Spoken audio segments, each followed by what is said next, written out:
Հովհաննես Թումանյանի «Պոետն ու մուսան» պոեմը կէկրանավորվի։ Նախագծի մեկնարկն արդեն տրվել է Վանաձորում։ Ստեղծագործական խումբը ներկայացրել է ֆիլմի գաղափարը, ընտրվել է դերասանական կազմը։ Ֆիլմում ներկայացվելու է ոչ միայն պոեմի սյուժեն, այլև Թումանյան պոետի, սիրահարի և մտածողի կերպարը։ Նախագծի հեղինակներն ասում են, նպատակն է նորովի բացահայտել ամենայն հայոց բանաստեղծին, հատկապես երիտասարդ սերնդի աչքերում։ Սիրում եմ Թումանյանի մշակույթը, նրա արվեստը, նրա ստեղծագործությունը,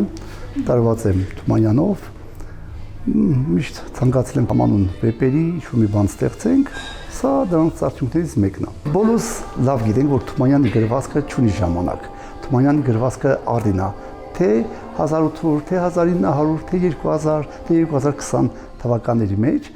մտավորականի ստեղծագործող մարդու պայքարն է։ Պոետի դերում Էդգար Քոչարյանն է, նրա խոսքով Թումանյանի գործերը բեմադրելու և էկրանավորելու համար մեծ պատասխանատվություն է պետք, իսկ ստեղծագործական թիմն ունի այդ գիտակցությունը։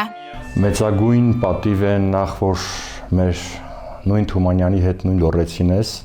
եւ դա քեզ շատ ավելի հարազատ է եւ շատ ավելի մղում է այս գործը իրականացնելու։ Այս գործը պոետի տառապանքների մասին է, որ նա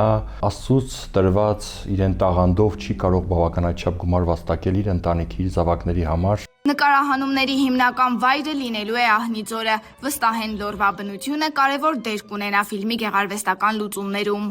Ճիշտ լոկացիա ընտրելը, ճիշտ տեսարանը ընտրելը, ճիշտ տեսարանը դնելը, ճիշտ խոսքը կարողանանք մատուցել, որովհետև Թումանյանի գրվածքը ինձ է Թումանյանը գրեմ, որ ամբողջ սցենարը միգուցե պատրաստ է, ինքը ինձ ամեն դետալը ներկայացնում, քեզ թվում է թե շարժը կա, ամեն պատմվածքի մեջ, վեպի մեջ, ասմունքի մեջ կամ ոտանավորի մեջ, ու դու իր ամբողջ շարժի մեջ դու տեսնում ես, դու Թումանյանը կարդալով մի ամբողջ ֆիլմ ես տեսնում։ Մենք պիտի կարողանանք գույնը իրան, եթե չգերազանցենք գույնը իրան հավասար մի հատ ձևի ֆիլմ անենք։ Նախատեսվում է, որ ֆիլմը մեծ էկրան կբարձրանա 2027 թվականի փետրվարի 19-ին, Հովհաննես Թումանյանի ծննդյան օրը։ Սերինե Սերոբյան, լուրերի համար։